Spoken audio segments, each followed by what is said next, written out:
안녕하십니까. 전국의 유튜브 독자 여러분, 아프리카TV 시청자 여러분, 매주 토요일 여러분과 미제 사건 관련 컨텐츠를 진행하는 토요일 사건 팩트의 김원입니다. 일단 오늘 여러분과 함께 이야기하게 될 사건은 바로 306호 살인사건과 관련되어 있는 이야기인데, 이 내용 자체는 여러분들께도 부탁드리고 싶은 건 사건에 대한 내용, 전반적인 이야기들, 외부 자료들 모두 참고해서 가지고 왔습니다. 만약 이 사건에 대해서 제 컨텐츠를 들어보시고 내가 생각한 그림, 범인의 모습이 이런 느낌이다 라고 생각이 드시면 아마 이 책 안에서 범인의 모습까지 함께 확인해 보실 수 있을 겁니다.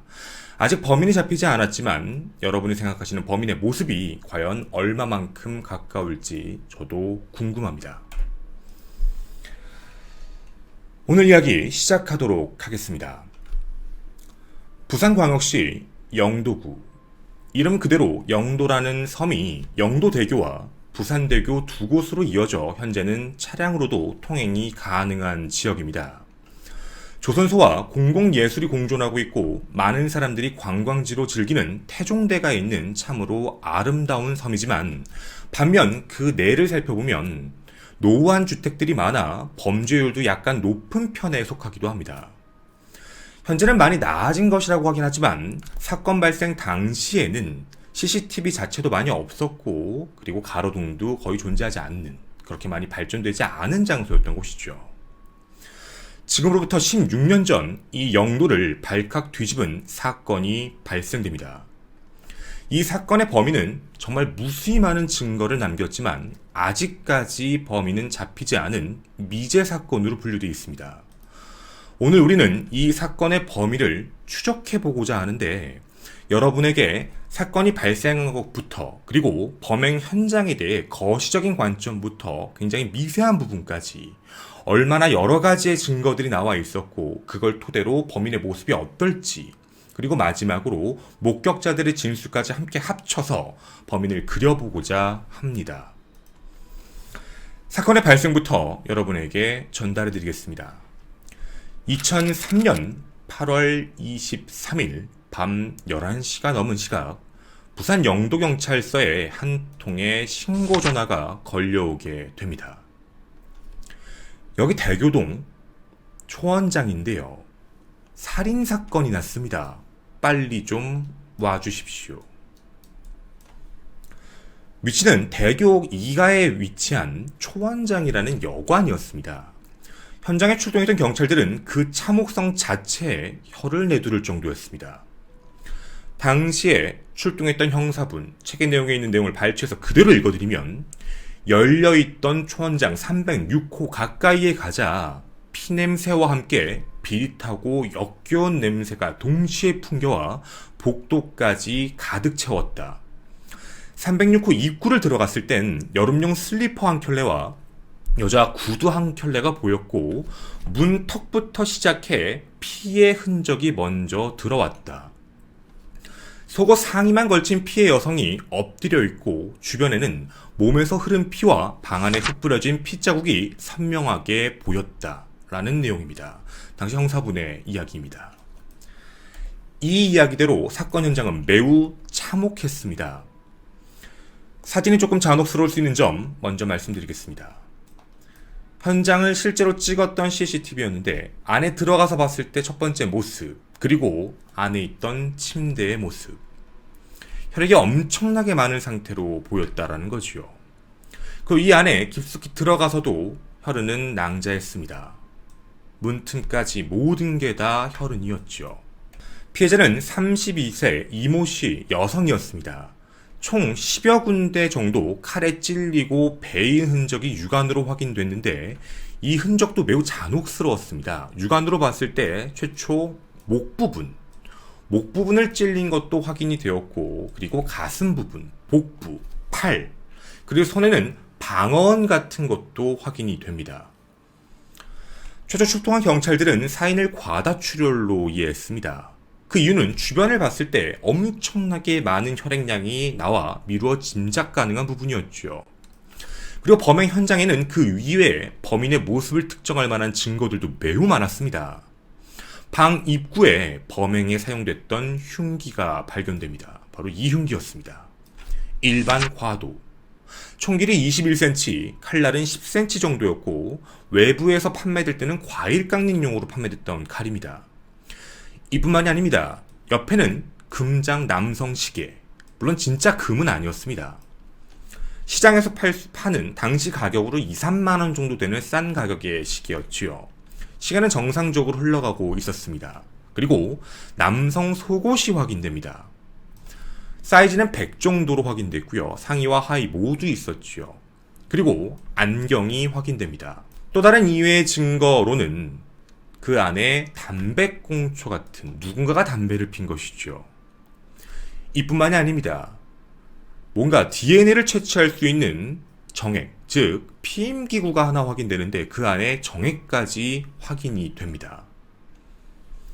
담배꽁초와 피임기구에 나온 정액을 확인해본 결과 범인은 O형 남자로 확인이 됐습니다. 자, 여기까지가 사건 현장의 넓은 범주의 이야기였습니다. 그럼 지금부터 저희는 이 상황만 놓고 가능성과 생각, 범인의 색깔을 한번 분석해 보도록 할 건데요. 여러분들 이 이야기에 대해서 어느 정도 동의하시는지 궁금합니다. 일단 사건 현장 자체를 좀 거시적인 관점, 좀 넓은 관점에서 바라봤을 때 위치가 조금 중요합니다. 이곳은 아까 보신 바와 같이 매우 허름한 여관입니다. 타지 사람들 혹은 그곳에서 일하는 사람들이 장기 투숙을 하는 목적, 그 이외에는 도박, 성매매, 불륜 같은 어떻게 보면 좀 불법적인 공간으로 이용되는 환경이었지요. 그런 공간에서 발생한 살인사건입니다. 피해자는 여성, 피의자는 누가 봐도 남성으로 알 수 있습니다. 사라진 남성의 속옷 사이즈를 봤을 때는 아마 100으로 보였다라는 점. 그러면 덩치가 그렇게 크지 않은 사람, 그리고 속옷 사이즈까지 봤을 때 배가 그렇게 불룩 나오지 않은 그렇게 마른 체형의 사람일 것이다 정도도 추측이 가능합니다. 더불어 안경을 썼던 남성, 그런데 이 안경이 그렇게 도수가 높은 안경은 아니었습니다. 즉 안경을 벗어도 시야를 분별하는 데는 큰 문제가 없는데 이날 이 안경을 쓰고 왔다는 건 평상시에 자신의 루틴적인 활동일 확률이 높다라는 거죠. 벗어도 되는데 일을 하거나 어디를 나가거나 평소에 습관처럼 안경을 써야 되는 사람, 이렇게 확인해 보는 것도 나쁘지 않을 것 같습니다. 자, 그러면 이제 전반적인 상황을 다시 그려보겠습니다. 분명 이 306호 안에는 남자와 여자가 함께 있었습니다. 그리고 성관계가 있었음에도 틀림이 없습니다. 그럼 우선 우리에게 남는 궁금증이 존재합니다. 하나, 이들은 왜 이곳에 왔을까? 당연히 각자의 신원을 확인하는 게 급선무입니다. 사라진 남자, 남은 피해 여성. 당연히 피해자 중심의 수사를 먼저 진행해야 그 상황, 누가 있었는지도 알 수 있겠지요. 두 번째, 범행은 분명 성관계 이후에 이루어졌습니다. 어떤 문제에 의해서 이렇게 될 수 있을지는 모르겠지만 그 관계가 첫 번째 가능성은 강압에 의한 것, 즉 여관을 들어올 때부터 심상치 않은 분위기거나 여관에 있는 사람을 강도 같은 행위로 강제적으로 이런 발생이 되었을 가능성이지요. 그러면 주변 투숙객이 목격했을 가능성도 배제할 수는 없는 상황입니다. 즉 강도라는 거지요. 자, 그런데 강도라고 봤을 때의 가능성을 하나 기억을 해놓고 나서 강도가 아니었을 때의 가능성을 얘기해 보자는 겁니다. 만약 이 성관계가 합의하에 이루어진 거라면 도대체 왜 그 이후에 이런 일이 발생했을까입니다. 여러 가지 추론이 가능한데 성관계 이후에 생긴 트러블, 치정관계일 수도 있고 언쟁일 수도 있습니다. 하지만 치정이든 언쟁이든 어떤 경우였든지 간에 좋았던 감정 이후에 갑작스런 분노 폭발이 나왔다라는 점을 보게 되면 분명 범인은 이 일에 대해 분노가 엄청나게 발생했을 것이다로 추측이 가능합니다. 세 번째, 범인은 굉장히 급했습니다. 왜 그러냐면 현장에 자신의 모든 흔적을 그대로 다 두고 갔다는 점은 첫 번째, 초범일 확률이 높습니다. 따라서 스테이징, 즉 현장을 조작할 시간 겨를 그런 조차도 없었다라는 거죠. 성관계를 맺었던 걸 보면 성의 목적성도 보이는 게 사실인 거죠. 만났던 이유일 수 있습니다. 그러면 목적 자체가 성이었다. 그런데 살인까지 갔다라는 느낌을 보게 되면 계획성에 대한 부분이 조금 덜 보이는 즉 살인에 대한 부분이 우발적일 수도 있다라는 경우의 수가 나옵니다. 자, 모든 걸 다 말씀을 드렸습니다. 현재 보였던 모습에 대한 이야기였지요. 아마 여러분 이런 생각이 드실 겁니다. 아니 근데 어떻게 이게 16년 동안 미제지? 아니 DNA도 나왔고 증거도 많고 조금만 조사해보면 분명히 잡을 수 있을 것 같은데. 자, 근데 지금까지 이야기한 것보다 더 깊은 증거들을 더 말씀드리겠습니다. 이거보다 더 디테일한 증거들이 나타납니다. 첫 번째, 부검 결과 부검 감정서상에 특이한 특징이 나타납니다. 좀 잔혹한 이야기일 수도 있으니 미리 양해를 구하며 말씀을 드리겠습니다. 국가수 분원에서 발표한 이야기인데 아마 첫 번째 난 상처가 목이다. 목을 찔렀다 라고 했는데 그 목이 찌른 공간이 조금 달랐습니다. 즉 범인은 여기를 찌르면 죽겠지라고 생각해서 찔렀는데 이게 흉기가 기도를 찌르지 못하고 흉곽으로 곧장 들어갔습니다.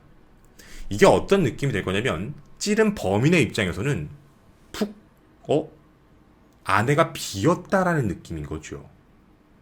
그리고 이게 치명상이 아니었기 때문에 피해를 입은 피해자는 격렬하게 저항을 했을 겁니다. 그거에 대한 뒤에 근거들이 나오는데 팔에도 상처, 손에도 상처, 즉 방어흔이 나타납니다. 한 손목에는 엄청나게 깊은 상흔이 나와서 그 안에서 혈액이 뿜어져 나왔을 거로 추측이 되는 상황도 보여지죠. 왜냐면 침대 뒤에 비산흔이라는 게 확인이 됩니다. 비산흔이라는 게 뭐냐면 뿜어져 나오는 혈액인 겁니다. 퍼져나가는 혈액이라는 얘기죠. 그러면 이것 때문에 사망했구나 라고 생각하시겠지만 직접 사인은 그게 아니었습니다. 직접 사인은 왼쪽 가슴에 있는 자상입니다. 이 자상이 매우 끔찍한 상황이었죠. 자, 두 번째입니다. 강도는 아닙니다. 강도가 아닌 이유는 이걸로 말씀드리겠습니다. 피해자의 지갑에 현금이 그대로 있었습니다.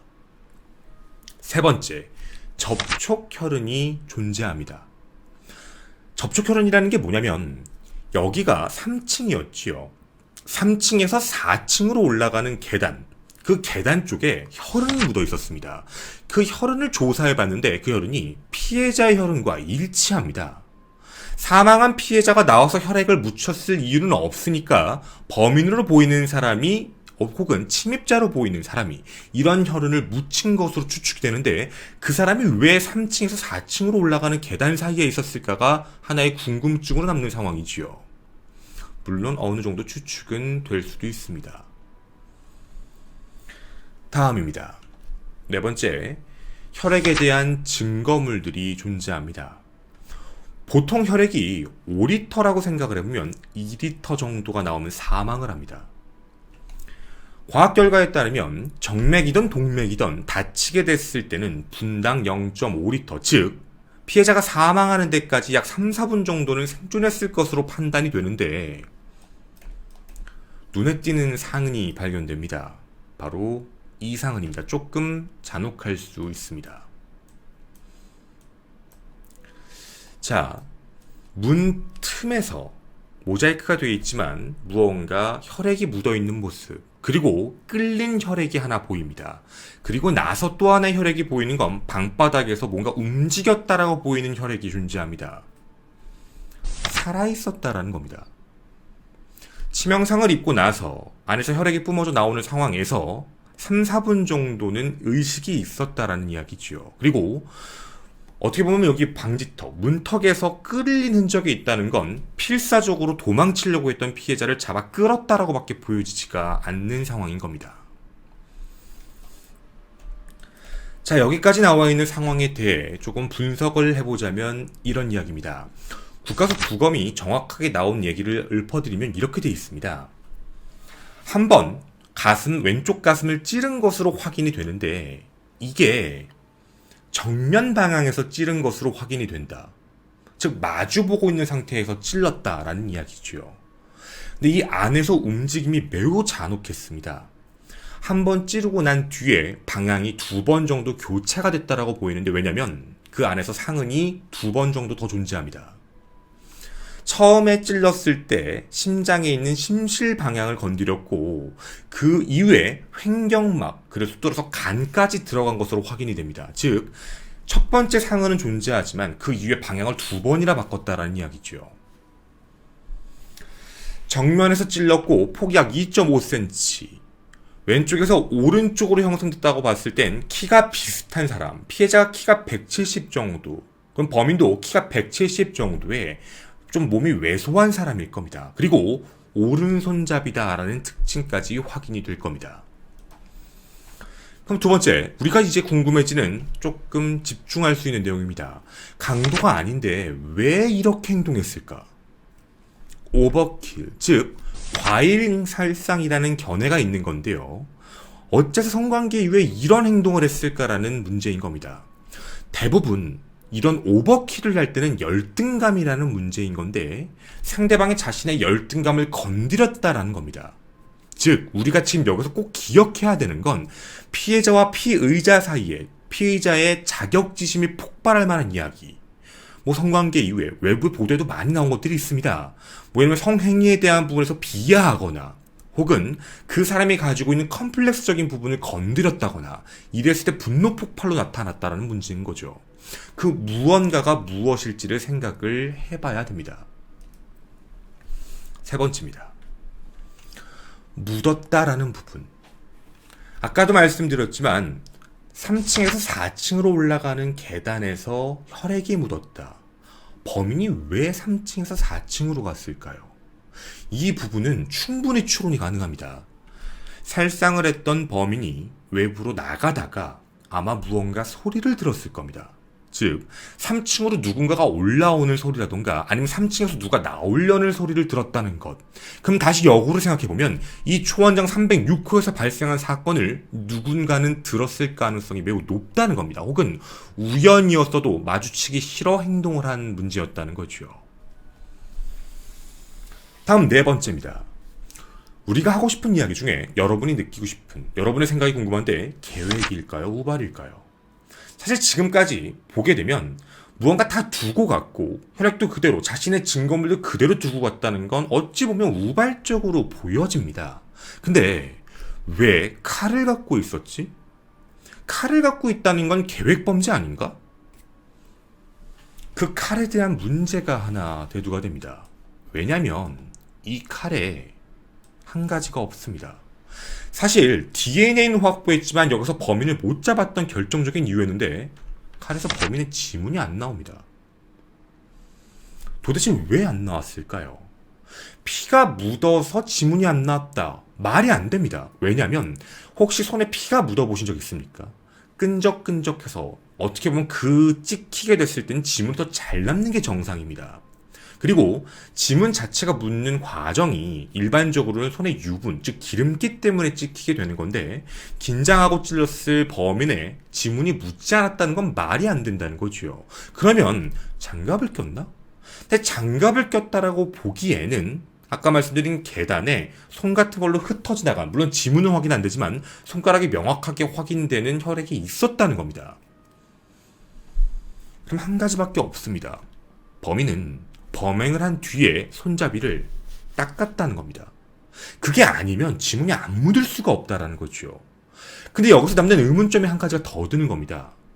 그런데 그걸 닦을 정신이었으면 차라리 가져가는 게 나았을 텐데 왜 이걸 두고 갔지라는 생각입니다. 상식적인 얘기죠. 자기가 그걸 지문을 지워야겠다고 마음먹었으면 차라리 가져가는 게 나았을 텐데. 범인의 입장을 생각해 보겠습니다. 우발적으로 사람을 분노 폭발로 오버킬을 냈습니다. 내 손에는 칼이 쥐어져 있습니다. 앞엔 혈액이 묻어 있지요. 이 칼, 내가 계획을 해서 가지고 온 거라면 죽여야겠다라고 마음을 먹고 가지고 온 거죠. 아마 그러면 피해자와 자신과의 어느 정도 관계가 좀 있었을 겁니다. 근데 이 사람을 내가 죽이고 난 뒤에 도망을 가면 본인이 체포될 걸 분명히 알 겁니다. 면식 관계일 확률이 높으니까 말이죠. 근데 이 모든 걸 두고 갈 수 있는 용기가 있다는 건 비면식일 확률이 높다는 얘기인데, 이 칼을 두고 갔다는 점, 이 칼이 의미하는 바가 무엇일까요? 앞쪽은 피해자의 혈흔, 뒤쪽은 자신의 증거. 즉 자신은 칼을 가지고 다니는 사람, 즉 칼이 일상적인 사람일 수 있는데 자기가 이 칼을 두고 갔을 땐 날 못 잡을 것이다. 그런데 내가 이 칼을 가져가면 내가 체포될 수도 있다. 이유는 혈액이 묻어 있어서. 혈액은 닦더라도 증거가 남을 수 있다는 두려움. 지문은 닦아낼 수 있지만 이런 생각을 하지 않았을까라는 게 또 하나의 경우의 순 겁니다. 당황을 해서 놓고 갔다라고 보기에는 지문이 묻어있는 게 지문이 안 묻어있는 게 이상하다는 거죠. 자, 범인의 모습에 대한 건 이제 어느 정도 말씀을 드렸습니다. 이제 여러분은 계획인지 우발인지도 어느 정도는 생각을 해두셔야 될 것 같습니다. 그 다음 한 가지 힌트를 더 드리겠습니다. 당시 출동했던 영도경찰서 형사분들은 이런 표현을 썼습니다. 살다 이런 냄새는 처음 맡아봤다. 많은 강력 사건들도 확인해봤지만 시체가 나는 냄새, 이런 냄새가 아니었다. 상의와 하의 속옷이 있었는데 땀 냄새, 즉 쉰내라고 하지요. 그게 매우 심한 속옷이었다. 안에 피비린내가 진동하는 상황 속에서도 여기서 나는 냄새가 엄청나게 심할 만큼 났다라는 겁니다. 자, 그러면 범인의 색깔도 하나가 더 추가됩니다. 범인은 당시 도주할 때 속옷은 버리고 갔습니다. 그러면 다른 옷을 입고 있었다는 얘기죠. 시간적인 걸 생각해 볼까요? 8월입니다. 여름이지요. 여름에 굉장히 더웠을 겁니다. 근데 여기서 범인이 입고 있는 옷을 보면 상의는 그럴 수 있다 치겠습니다. 반팔이죠. 우리가 알고 있는 일명 런닝이 아닙니다. 반팔. 그리고 밑에는 하의. 범인이 만약에 여기서 일반적으로 옷을 입었다고 가정을 해보면 반바지 정도는 더 입었을 수 있죠. 이 상태로 돌아다니진 않았을 거니까. 그러면 기본적인 옷의 모습을 봤을 때 긴 바지나 반바지 같은 걸 입었다. 상의는 이렇게 입었다. 근데 이렇게 두고 가면 도주할 때 상체에 입은 옷이 없었다. 그럼 이상해 보일 수밖에 없지요. 그럼 우리는 이렇게 생각해 볼 수 있겠습니다. 범인은 상체에도 옷을 입고 있었습니다. 긴팔 속옷 같은 걸 입고 있었지만 그 위에도 무언가 옷을 입고 있었고 범행을 저지른 이후에 자신이 가지고 있던 원래 입고 있던 그 외투에 대한 옷을 전부 입고 다시 나갔다는 겁니다. 여름이었음에도 불구하고 범인은 옷을 꽤나 입고 있었다라고 보여지네요. 그래서 어쨌든 안에서 엄청나게 심한 냄새가 났다라는 점. 이런 생각이 듭니다. 악취. 아주 끔찍한 냄새가 났다. 혹시 여러분은 이런 생각이 드십니까? 만약 이게 오버킬을 할 때 비면식 관계에서 너무 화가 나서 순간적으로 죽였다라는 상황이라고 가정을 한다면 만약인 겁니다. 범인의 입장에서 상대 여성, 성관계 이후에 혹시 본인에 대한 분노 폭발 요인이 이거와 관련돼 있을 가능성도 생각해 볼 수 있는 겁니다. 당신에게 이상한 냄새가 난다. 이런 문제. 왜냐하면 이게 자신의 트라우마일 수도 있습니다. 직업적일 수도 있고요. 여러 가지 경우의 수는 둬야 됩니다. 어쨌든 범인은 색깔을 분명히 더 명확하게 두었습니다. 위의 내용을 합쳐볼까요? 범인이 계획범죄가 아니라면 늘 칼을 가지고 다니는 직업, 과도 같은 걸, 그리고 땀이 굉장히 많이 나는 직업, 성관계 같은 걸 하기 위해서 이런 여관 같은 데를 잠깐 들리는 사람, 여기는 부산 영도, 어느 정도의 색깔이 잡히기 시작을 합니다. 이제 우리는 목격자의 이야기를 합쳐보겠습니다. 여러분은 목격자가 어떤 이야기까지 할 거라 생각이 드십니까? 가장 중요한 목격자는 바로 이 초원장의 주인일 겁니다. 근데 이 초원장의 주인의 이야기가 좀 이상합니다. 제가 지금부터 드리는 이야기를 잘 들어주십시오. 경찰 조사에서 이렇게 이야기를 합니다. 안내실에 앉아서 텔레비전을 보고 있었는데 한 10시 20분쯤 됐나? 여자가 혼자 찾아와서 아줌마 혹시 방 있어요? 잠깐 놀다 갑니다 라고 얘기해서 306호로 가세요 하고 키를 받아 3층으로 올라갔다. 여자가 올라가고 한 30분 정도가 지난 뒤 남자가 와서 좀 전에 들어온 여자 몇 호실에 있어요? 라고 묻길래 306호로 가시면 됩니다 라고 했더니 3층으로 올라갔다 라고 이야기합니다. 그 남자의 얼굴을 보았느냐라는 이야기에 여자는 한 30살 정도로 보였는데 남자는 30대 후반에서 40대? 잘 모르겠지만 남자는 키가 그리 크지 않았습니다 라고 이야기를 하게 됩니다. 근데 이 진술 이상하지 않습니까? 이 진술이 맞다면 남자와 여자는 면식관계입니다. 여자가 먼저 와서 초원장에서 남성을 기다리고 있었고 남성이 들어와서 몇 호입니까? 라고 물어봐서 올라갔다는데 이것도 이상합니다. 만약 이 루트대로면 여성이 올라가서 남성에게 306호로 와 라고 하면 되는 문제입니다. 근데 남성이 30분 뒤에 와서 만약 한 10분이나 5분 뒤에 와서 방금 그 여자 어디 갔어요? 하면 강도의 확률도 있겠는데 30분이 지나서 와서 아까 그 여자 어디로 올라갔어요? 라고 물어봤고 또 그거를 거기 있는 안내 데스크에 있는 분은 아무렇지 않게 얘기를 해줬다라는 게 말이 안 된다는 겁니다. 이걸 우리가 과연 정상적으로 납득할 수 있을까라는 생각이지요.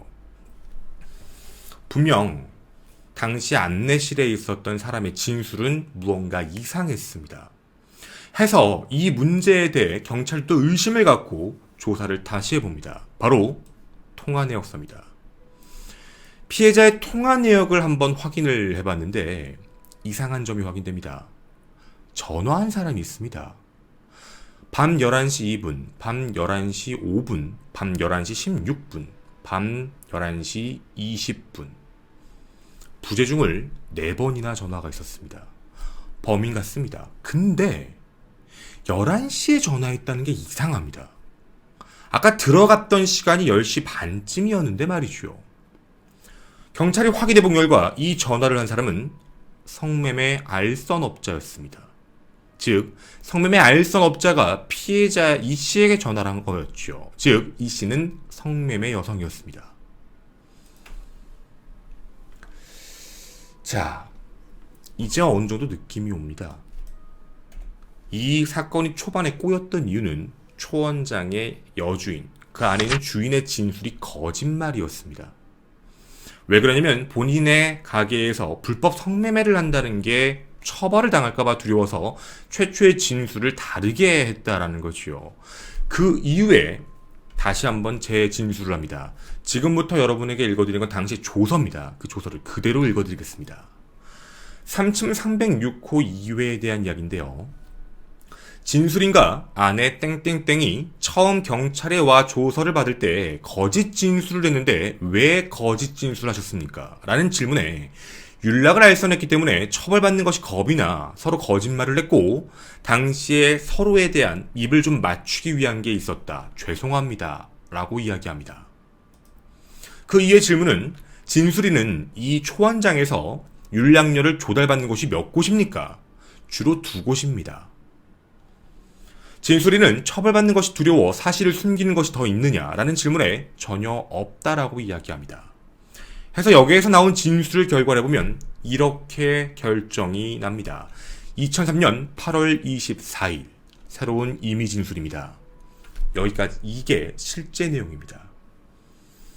남자가 여관에 와서 저한테 했던 말이 아가씨 한번 불러주는데 얼마입니까? 라고 해서 제가 4만원입니다. 라고 하니까 현금 4만원을 주면서 나이가 좀 들은 여자를 불러달라 라고 하며 몇 호실로 가면 됩니까? 라고 해 306호로 가세요. 라고 했습니다. 그 남자는 3층으로 바로 올라갔고 내가 땡땡땡, 지금 윤락 없어죠. 땡땡땡으로 전화해 나이가 들은 여자로 보내달라 라고 한 후 TV를 보고 있었는데 15분에서 20분 정도 지나 여자가 올라와 몇 호실로 가면 됩니까? 라고 해서 제가 306호로 가라 하였습니다. 그 이후에 TV를 계속 보는데 이상하게 그 윤락 여성이 한 15분, 20분이면 나가야 되는데 나갈 때가 지난 것 같은데도 내려오지 않아. 마침 날씨가 더워 옥상에 있던 남편이 내려오길래 여자가 안 내려온다 라고 말했습니다. 그 이후에 남편이 올라가 사건 현장을 목격합니다. 이게 실제였습니다. 해서 당시 알선업자가 부재중 전화가 찍혔던 이유도 그것 때문이었죠. 보통 20분 뒤에 나와야 되는데 나오지 않아서 그랬던 겁니다. 즉 11시 2분부터 전화를 안 받았다는 건 이미 그 전에 피해 사실이 있었다라고 확인됐던 겁니다. 그럼 우리는 한 가지가 결정납니다. 절대 면식관계 아닙니다. 왜냐면 아까 보여드린 대로 여긴 지금 현재 성매매입니다.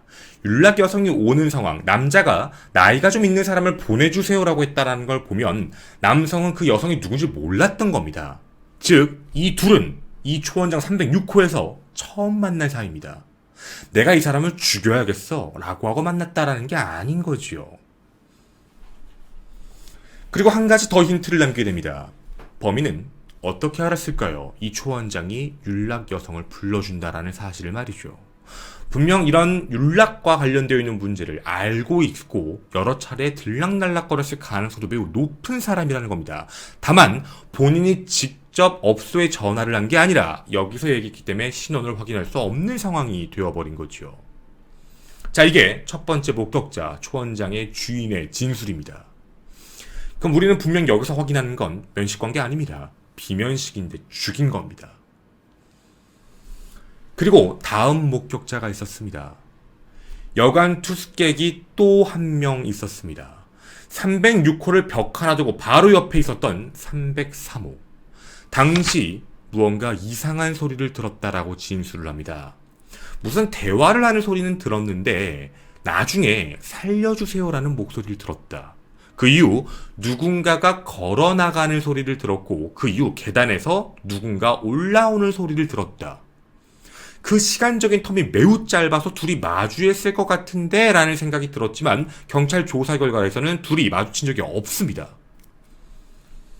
무언가 매치가 되네요. 왜 3층에서 4층 사이에 혈액이 묻었는지, 즉 아까 말씀드렸던 주인이 3층으로 올라갈 때 범인은 4층에 있었습니다. 정확히 표현하면 3층과 4층 계단 사이에 숨어 있었던 거지요. 그러다가 306호를 들어간 걸 확인하고 그렇게 유유히 도주했던 겁니다. 그리고 세 번째 목격자가 있습니다. 2003년 8월 23일 밤 11시 집에서 TV를 보던 부산 영도 주민 초원장 맞은편 집에 있었던 사람입니다. 당시에 갑자기 옆에서 아악거리는 비명소리를 들었다 해서 뭐지 하고 봤는데 어떤 사람이 나가는 걸 보았다. 되게 편하게 걸었고 좀 경보하듯이 총총걸음으로 걸어갔고 골목길 끝까지 가는 걸 봤다. 키는 170 정도로 보였고 작업복을 입고 있었다 라고 진술합니다. 조선소에서 일하는 사람들 같은 작업복이었다.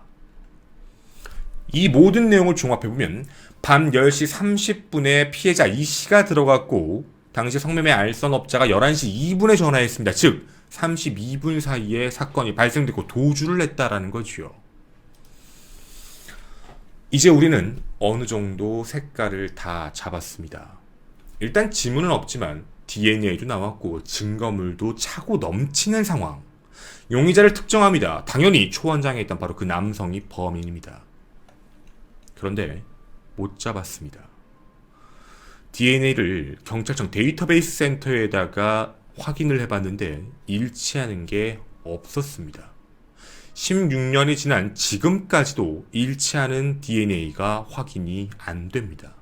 즉 우리가 알고 있던 다른 미제 사건과 달리 이 사건은 범인의 흔적이 매우 많은데도 불구하고 16년 장기 미제 사건이 되어버린 겁니다. 자, 지금까지 사건이 발생됐던 것부터 넓은 관점부터 미세한 증거들까지 여러분에게 모두 안내를 해드렸습니다. 이제 우리는 함께 지금까지 나온 모습을 가지고 분석을 해보고 범인의 모습에 대해 그려보고자 합니다. DNA를 현재 보관 중이며 계속적으로 확인하지만 아직까지 나타나지 않는다. 그렇다면 범인은 초범, 그리고 그 이후에도 이런 쪽에 대한 범죄를 저지르지 않았다라는 이야기가 됩니다. 즉 원래부터 살인을 하는 사람은 아니라는 것. 그러면 우발적으로 폭발했다. 비면식 관계니까 말이죠. 그런데 과도에서 지문이 나타나지 않았다는 점까지. 자, 범인의 모습과 심리적인 부분을 함께 정리를 해보겠습니다. 우리가 범인에 대해서 알 수 있는 걸 정리해 보겠습니다. 키는 170 정도, 왜소한 체격, 칼을 들고 다니는 그런 직업군 혹은 이런 특징을 가진 사람, 과도죠. 그리고 공장복 같은 작업복을 입고 있었다. 속옷을 한여름인데 입고 있었으며 이상한 악취가 났고 뭔가 생선 비린내 향기 같은 게 났다. 또한 안에서 양말 같은 게 발견됐는데 양말엔 미끄럼 방지 패드가 있었다. 선원들이 쓰는 것과 비슷하다고 합니다. 부산 영도는 영도항, 한리항, 남항 세 항구가 존재합니다. 대한민국에서 대부분 잡히는 생선 종류들이 모두 거래되고 있고 생선을 가공하는 식료품 공장도 있지요. 여관에 와서 성매매를 부르는 걸 보아 알고 있거나 패턴에 익숙한 남자입니다. 성관계 이후 폭발 요인이 무엇이었을까라는 생각이 듭니다. 그 전에도 성매매를 분명히 했을 것 같은데 일상적인 루틴처럼 행동을 했으니까 말이죠. 근데 왜 그날따라 폭발했을까? 폭발 요인과 관련되어 있는 기제가 무엇이었을까? 추측이 가능한 건 냄새일 것 같습니다. 물론 우리가 생각했을 때 말이죠. 즉 비면식 관계에서 만나 그 안에 있었던 범인도 일상적으로 성매매를 하려고 여성을 불렀고 성관계 이후의 이야기를 나누는데 거기서 여성이 했던 이야기 중 자신의 트라우마와 관련된 직업과 관련된 무엇인가를 얘기했고 그거에 분노 폭발에 살인하고 그렇게 도주했다라고 보여지는 겁니다. 더불어 이 근처에 대한 상황, 이런 곳까지 움직일 수 있다는 건 위치와 지리적인 특징을 잘 알고 있다라는 확률이 매우 높지요. 여기까지 이야기를 종합해봤을 때 한 시나리오가 나옵니다. 어업을 하는 사람, 어떻게 보면 뭔가 물고기를 잡는 사람. 이 부분에서 확인을 해보면 매치가 되는 게 있습니다. 실제 오징어 잡이배가 특징인데요. 오징어 잡이라는 사람은 항상 과도를 하나 들고 다닌다고 합니다. 왜냐면 오징어가 올라올 때 쳐내는 칼이 있지요. 아마 작업을 하시는 걸 외부 방송에서 보신 분들도 많으실 겁니다. 그런 칼을 쓰는 게 있는데 그런 칼이 대부분 과도라고 합니다.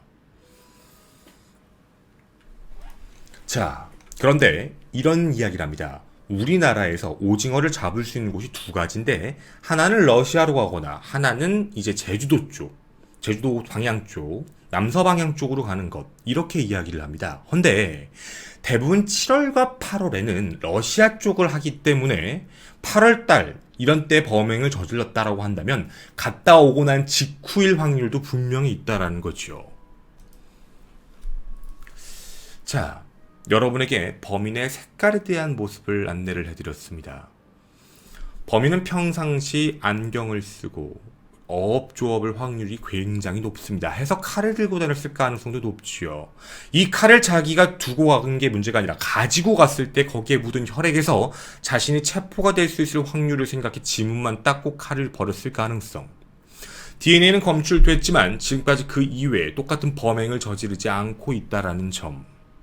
어쩌면 그는 지금도 살아서 어디선가 일을 하며 자신의 가면을 감추고 살지도 모릅니다. 여러분이 생각하는 범인의 모습은 어떤 느낌이십니까? 저는 토요 사건 팩트의 김원이었습니다. 감사합니다.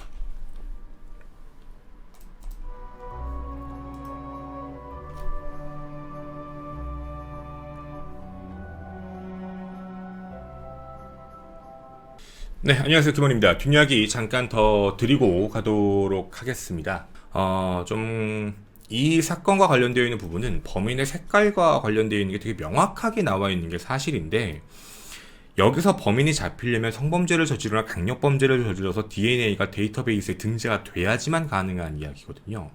당시에 범인이 30, 40대라고 보인다면 지금은 아마 한 50대 후반이겠죠. 아마 40대 후반이거나 50대 후반일 것으로 확인이 되는데, 대부분의 범인들은 똑같아요. 자신의 범행 패턴에 대해서 비슷하게 들어가기 시작을 하는데, 자신이 한번 살인을 했지요. 살인을 하고 난 뒤에 그 이후에도 살인할 수 있잖아. 살인할 수 있습니다. 근데 그때는 그게 버릇일 때고 그게 목적일 때지요. 이번에는 처음 자기가 분노가 폭발이 되면서 살인을 저질렀고, 그 이유에 대해서도 일반적으로 아마 나름대로의 학습은 있었을 것 같아요. 더 저지르면 체포될 가능성도 분명히 있다라는 점. 해서 아마 그 이후에도 성매매와 관련되어 있는 부분은 분명히 했을 거예요. 안 했을 리는 절대로 없어요. 그리고 이 사람은 부산 영도가 아니더라도 분명 2003년 이후에 어디에서든 배와 관련된 일을 할 확률이 높아요. 대부분 미제 사건의 범인들의 특징이고, 제가 이제 곧 올라갈 황주영과 관련되어 있는 이야기도 여러분에게 진행을 해드렸는데, 범인은 미제 사건의 범인들, 체포되지 않은 장기 미제 사건의 범인들, 뭐 황주영도 마찬가지고, 예전에 여러분이 아시는 그 안매장 살인 사건의 범인도 마찬가지였죠. 범인들은 자신들이 갖고 있는 행동 패턴, 범행에 대한 패턴을 대부분 따라해요. 그거를 벗어나서 행동을 할 수는 없거든요. 그러니까 예를 들어서 자신이 과거에 사기 전과가 있다가 사람을 죽였잖아요. 그래서 잠적을 하더라도 자신의 신원을 숨기는 사기 행각을 하면서 사기를 계속 치고 살아요. 안 그러면 자신이 생존할 수 있는 방법을 모르는 거예요. 이거 어떤 얘기인지 아시죠? 그래서 이 범인도 지금까지 살아있다라는 전제 조건 하면 분명 어업과 관련되어 있을 확률, 그런 일을 할 확률이 매우 높아요. 그리고 성매매를 할 거예요.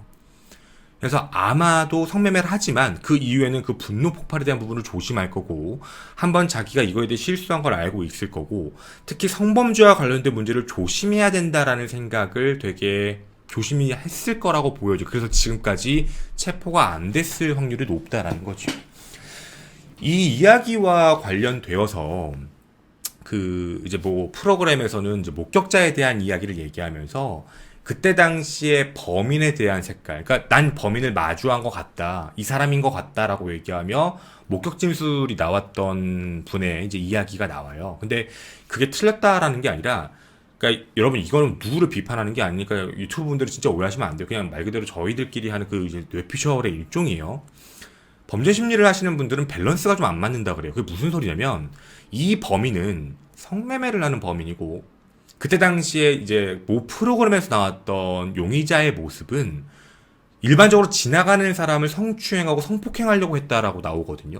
근데 그런 일반적으로 길을 가다가 비슷한 시기였거든요. 한 달 차이였는데 누군가를 잡아서 성범죄를 저지르려고 했다라는 건 그런 쪽에 대한 이제 충동적인 확률이 매우 높은 사람이라 행동을 지속적으로 할 확률이 높다는 얘기예요. 그랬으면 그 이후에도 범행을 저질렀을 거고, 그리고 체포됐을 가능성이 매우 높다는 얘기예요. 체포됐으면 경찰청 데이터베이스에 올라갔을 거고, 그렇게 DNA가 대조가 됐을 것이다. 그래서 아마도 확인이 됐을 것이다 라고 얘기를 하는 거거든요. 그래서 밸런스에 대한 문제였던 거죠. 그러니까 이 문제는 무조건 아니다라기보다는 확률적인 문제를 봤을 때, 그러니까 이쪽 자체에 대해서도 범죄가 좀 있었던 상황이라서 좀 되게 어둑하고, 그리고 이제 외부에서 오는 사람들도 너무 많았고 해서 이 문제는 어떻게 보면 뭐 100% 아니다라고 할 수는 없겠지만 또 100% 맞다라고 하기에도 애매하다라는 거예요. 그래서 여러분께도 그 이야기에 대해서 자세하게 안내를 해드린 거고, 네, 내용을 이제 전달을 해드린 내용입니다.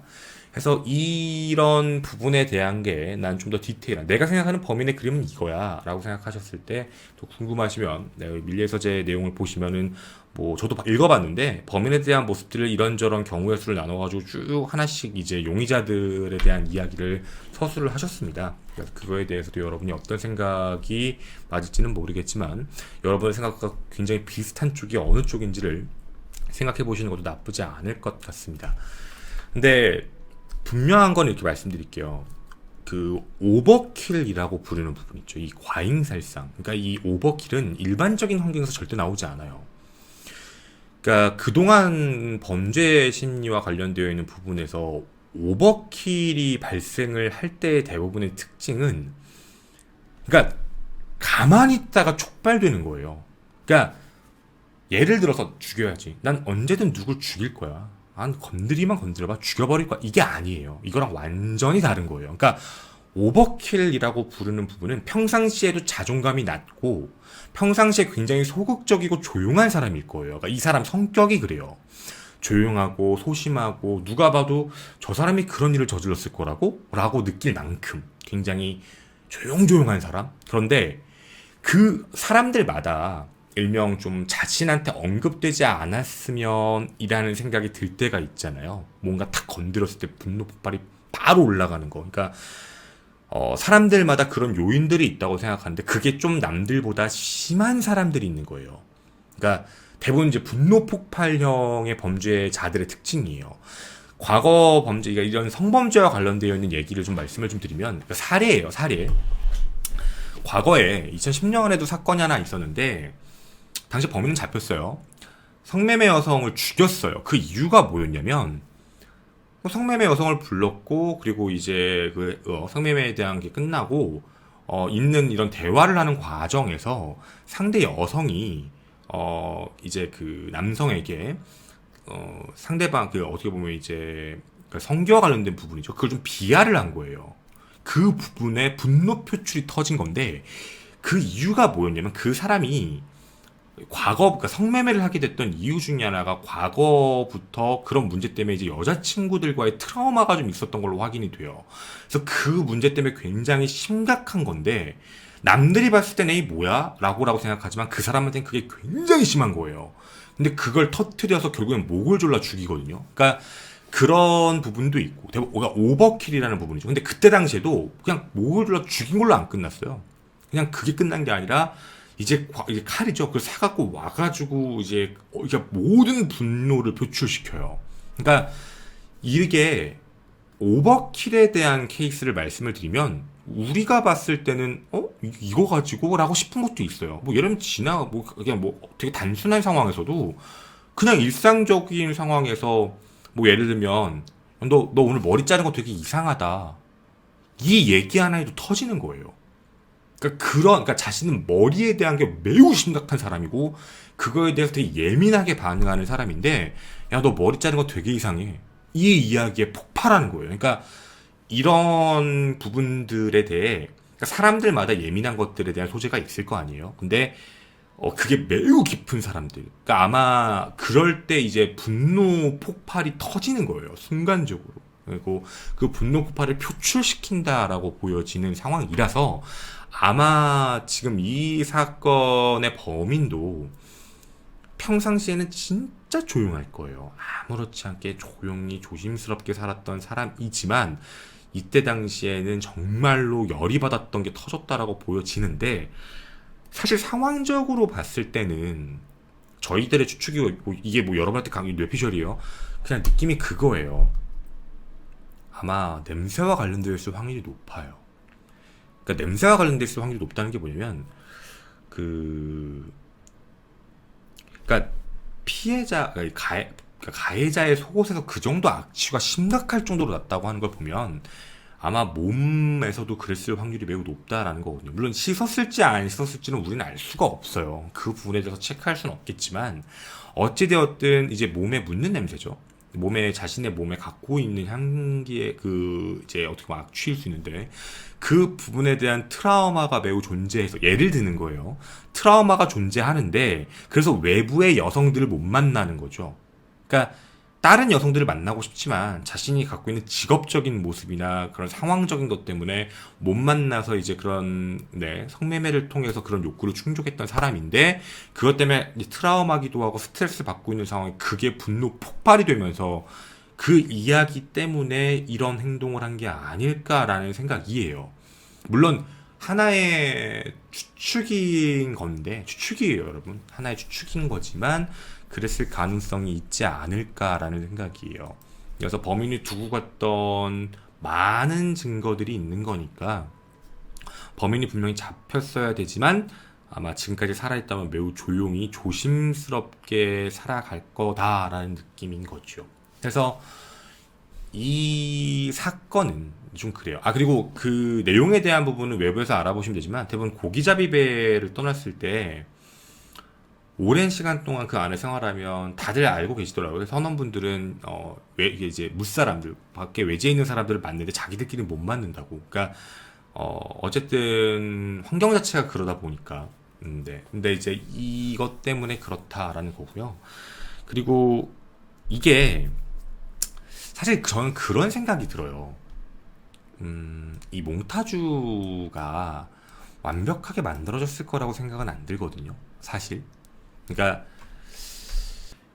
이거는 좀 다른 얘기이긴 한데, 저는 그렇게 생각을 해요. 여러분은 어떻게 생각할지 모르겠는데, 저는 예를 들어서 말씀을 좀 드릴게요. 저는 이영호 군 사건, 이영호 군 사건이 잡히지 않는 이유가 저는 하나 있다고 생각을 해요. 그게 뭐냐면 몽타주 문제라고 생각이 들어요. 그러니까 이 몽타주 때문에 안 잡혔을 거다라는 생각이거든요. 그러니까 무슨 소리냐면 이영호 군 사건을 보면 이 몽타주가 왜 만들어졌냐면 돈을 찾으러 갔던 그 노원구 쪽이죠. 노원구의 은행 직원을 보고 몽타주를 만들었어요. 근데 이 몽타주 가지고 아무 정보를 못 받았거든요. 근데 그 이영호 군 사건을 기억하시는 분들이 계실지는 모르겠지만 당시 거기가 압구정 현대아파트였고, 그리고 그 당시에 범인이 한 명이 아니라는 건 외부에 알려져 있잖아요. 그리고 납치하는 과정까지도 그랬고, 저희가 그런 얘기를 했어요. 그놈 목소리, 영화죠. 고 이영호 군 사건 이렇게 얘기 던지면 대부분 범인이 남자라고만 떠올려요. 근데 저희가 예전에 가능성을 던졌던 건 납치하는 사람이 여자였으면 이라는 얘기를 했거든요. 왜냐면 이영호 군이 바로 사망하지 않은 걸로 확인이 돼요. 신발도 바꿔져 있고. 그러니까 이영호는 어느 정도 생존했을 것으로 확인이 되는데, 이영호 군을 데려가고 이영호 군을 울지 않고 집에 그대로 둘 수 있을 만큼 관리할 수 있는 사람이 누구일까라는 생각이에요. 그러니까 상황에 대한 부분을 봤을 때. 근데 그러니까 사람들의 머릿속에는 이영호 군 사건이 남자다. 그러니까 이게 어떻게 보면 선입견이죠. 그러니까 남자가 그랬다. 이게 머릿속에 껴있는 순간부터는 자기가 봤던 이영호 군하고 비슷한 어떠한 여성이 데려갔다, 이 부분을 관심을 안 갖는 거예요. 정확히는 못 갖는 거죠. 남자라고만 생각을 하니까. 그래서 사실 몽타주라고 부르는 부분이 좀 애매하거든요. 그리고 또 하나는 저는 이렇게 저희들 팀은 그렇게 했어요. 이게 목격자가 안 나온 이유가 이게 팀으로 움직였거든요. 압구정 현대아파트에서 납치를 했던 나타났던 남자는 돈을 찾으러 간 남자와 다를 것이다 라는 게 우리 추측이었어요. 그러니까 이 남자가 돈을 찾으러 간 남자인데 이 남자는 현대아파트에 온 적이 한 번도 없을 것이다. 그러니까 현대아파트에서 이 사람을 본 적이 없는 거죠. 그러니까 어떤 얘기인지 아시겠죠. 그러니까 그래서 더 이상의 목격자가 안 나온다라는 이야기인 거거든요. 그래서 어떻게 보면은 참는 부분에 대한 게 좀 애매하지 않을까라고 얘기를 했던 거예요. 그러니까 이런 것처럼 몽타주라는 부분이 득이 될 수도 있지만 가능성을 좁게 했을 때는 도리어 역으로 갈 수도 있어서 저희 장기미제 사건의 몽타주는 좀 생각을 해볼 필요가 있어요. 최장기미제 사건의 몽타주는 실질적으로 사람들의 관심을 덜 받아서 안 잡히는 경우도 있지만 몽타주에 문제가 있어서 그럴 수 있거든요. 그래서 이 부분에 대한 거는 좀 생각을 해봐야 될 것 같고, 범인의 색깔에 대해서 분명히 말씀을 드릴게요. 범인은 조용하고 침착하고 안경을 써도 되고 안 써도 되는 사람. 그리고 아까 그 몽타주를 무조건 우리가 무시할 수는 없겠지만 범인이 지금까지 살아간다면 성매매를 하고 있을 것이고, 범인은 아마 어업과 관련된 일을 하고 지금도 있을 것이고, 뭐 지금 나이가 어떻게 됐을지 나이에서도 할 수 있는 거니까 지금도 아마 할 확률이 매우 높을 것이고, 그러니까 범죄 행위에 대해서는 매우 조심할 거예요. 하면 바로 잡힐 거니까. 그래서 아마도 범인은 그런 색깔을 가진 사람이지 않을까라고 저희는 추측을 하고 있는 거고, 그런 패턴에 대해서 찾아보는 게 더 중요하지 않을까라는 생각입니다. 네. 그러니까 그 이야기에 대해서도 여러분도 기억해 주셨으면 좋겠습니다.